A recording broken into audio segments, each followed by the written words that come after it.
இன்றைக்கி என்ன ரெசிபி நம்ம பார்க்க போகிறோம் அப்படின்னு பார்த்தீங்கன்னாக்கா, ஒரு கடலை மாவு வச்சு ஒரு பர்ஃபி. ரொம்ப சுவையாக இருக்கக்கூடிய இந்த பர்ஃபியை பார்க்குறதுக்கு முன்னாடி நீங்கள் இன்னும் நம்ம சேனலை சப்ஸ்கிரைப் பண்ணலைன்னா சப்ஸ்கிரைப் பண்ணிடுங்க.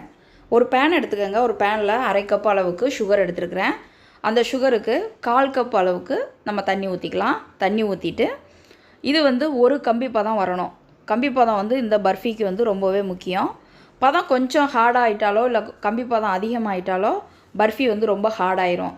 அதே மாதிரி கம்பி பதம் ரொம்ப கம்மியாக இருந்தாலும் ரொம்ப சாஃப்டாக இருக்கும். பர்ஃபி ஸ்ட்ரக்சர் நமக்கு கிடைக்காது. அதனால் இந்த கம்பி பதம் வர அளவுக்கு நம்ம அதை செஞ்சு எடுத்து வச்சுக்கலாம். இப்போ ஒரு பேனை சூடு பண்ணிக்கோங்க. ஒரு பேனில் 1/4 கப் அளவுக்கு நெய் சேர்த்துக்கலாம். 1/4 கப் நெய் சேர்க்கணும் கண்டிப்பாக. நெய் கொஞ்சம் நல்லா உருகுனதுக்கப்புறம் இதுக்கு 1 கப் அளவுக்கு கடலை மாவு எடுத்துருக்கிறேன்.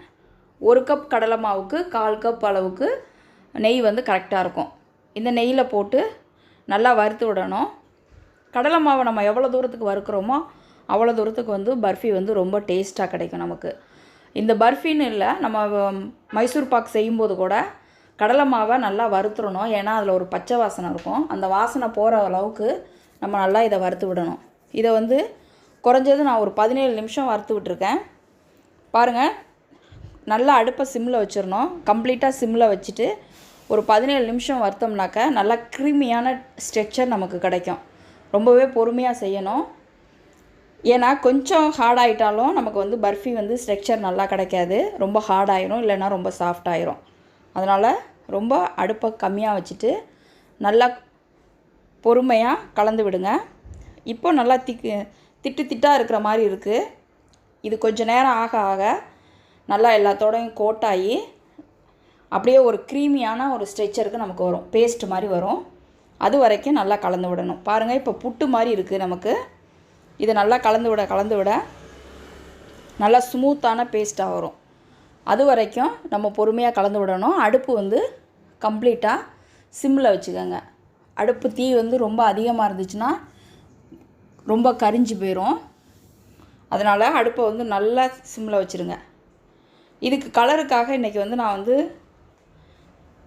மஞ்சள் தூள் தான் சேர்த்துருக்குறேன். உங்களுக்கு ஃபுட் கலர் சேர்க்கணுன்னாக்கா நீங்கள் எல்லோ கலர் கூட நீங்கள் சேர்த்துக்கலாம். மஞ்சள் தூள் சேர்க்குறனால நமக்கு எந்த வாசனையுமே வராது. நான் ஏற்கனவே நிறைய ரெசிப்பியில் நம்ம போட்டிருக்கோம். அதனால் மஞ்சள் தூள் கொஞ்சமாக கலருக்காக சேர்த்துக்கோங்க. மஞ்சள் தூள் வாசம் கண்டிப்பாக வராது. பயப்படாமல் சேர்க்கலாம். இதையும் நல்லா சேர்த்து நல்லா கலந்து விடுங்க. இப்போ நமக்கு க்ரீமியான பதத்துக்கு வர்றதுக்கு ரெடி ஆகிட்டுருக்கு.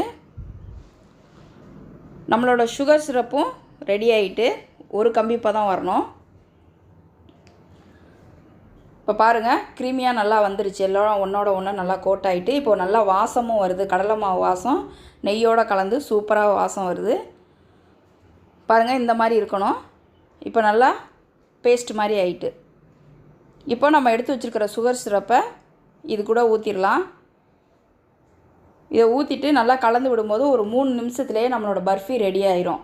இதுக்கப்புறம் நீங்கள் ரொம்ப நேரம் போட்டு கலந்திங்கனாக்கா பர்ஃபி ரொம்ப ஹார்டாயிரும். அதனால் ஒரு 3 நிமிஷத்துலேயே ரெடி ஆயிரும். இப்போ நம்ம ஒரு பிளேட்டில் நெய் தடவி ரெடியாக வச்சுருங்க. அப்போ நம்ம பர்ஃபியை ஊற்றுறதுக்கு கரெக்டாக இருக்கும். இந்த மாதிரி நல்லா கலந்து விடுங்க. பாருங்கள், எல்லாம் ஒன்றோட ஒன்றா கோட்டாகி நல்லா நமக்கு வாசத்தோட நெய் வாசத்தோட சூப்பராக நம்மளோட பர்ஃபி ரெடி ஆகிட்டு இருக்கு. இந்த மாதிரி எல்லாத்தையும் நல்லா ஒன்றோட ஒன்று கோட் ஆகிற மாதிரி கலந்து விடுங்க. இதுக்காக இன்றைக்கி நட்ஸு நான் பாதாமும் முந்திரியும் எடுத்துருக்கிறேன். உங்கள்கிட்ட பிஸ்தா இருந்துச்சுன்னா அதை கூட நீங்கள் கட் பண்ணி எடுத்துக்கலாம். இது எல்லாமே நம்மளோட விருப்பம் தான். உங்களுக்கு முந்திரியை மேலே டெக்கரேட் பண்ண பிடிச்சிச்சின்னா மேலே போட்டுக்கோங்க. இல்லை இதோட சேர்த்து கலந்துட்டு கூட நம்ம பர்ஃபியை கட் பண்ணி எடுத்துக்கலாம். நமக்கு எந்த மாதிரி பிடிக்குதோ அந்த மாதிரி செஞ்சு எடுத்துக்கலாம். இப்போது நம்மளோட பர்ஃபி ரெடி ஆகிட்டு இப்போ நம்ம பிளேட்டுக்கு மாற்றிடலாம். நெய் தடவின பிளேட்லாம் மாற்றிடுங்க. இப்போ நான் நெய் தடவி வச்சுருக்கிறேன். இதில் மாற்றிக்கிறேன். இதில் எனக்கு மீடியம் சைஸில் ஒரு 10 பர்ஃபி எனக்கு கிடச்சிச்சு. 1 கப் கடலை மாவுக்கு 10 பர்ஃபி எனக்கு கிடச்சிச்சு. இந்த மாதிரி நல்லா கொட்டிட்டு அந்த கரண்டியை வச்சே நல்லா எல்லா இடமும் சமப்படுத்திடுங்க. சூடாக இருக்கும் போதே இதை செஞ்சிடணும். சட்டுன்னு ஆறிட்டுனா பர்ஃபி ரெடி ஆயிரும். இப்போது நல்லா ப்ரெஸ் பண்ணி விட்டுட்டு நம்ம வச்சுருக்கிற நட்ஸை மேலே தூவிக்கலாம்.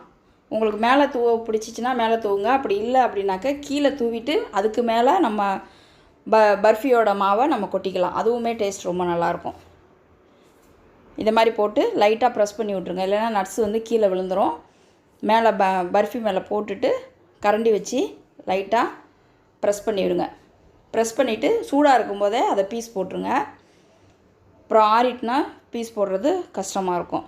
இந்த மாதிரி நல்லா அமுத்தி விட்டுட்டு இதை வந்து நல்லா பீஸ் போட்டு எடுத்துக்கலாம். உங்களுக்கு என்ன ஷேப்பில் பிடிக்குதோ அந்த மாதிரி நீங்கள் வந்து போட்டுக்கலாம். டைமண்டோ இல்லை ஸ்கொயரோ போட்டுக்கலாம். அவ்வளோதான், நம்மளோட சுவையான பர்ஃபி அட்டகாசமாக ரெடி ஆகிட்டு. கண்டிப்பாக ட்ரை பண்ணுங்கள். நம்ம சேனலை சப்ஸ்கிரைப் பண்ணுங்கள். உங்கள் ஃப்ரெண்ட்ஸோடு ஷேர் பண்ணுங்கள். தேங்க்யூ.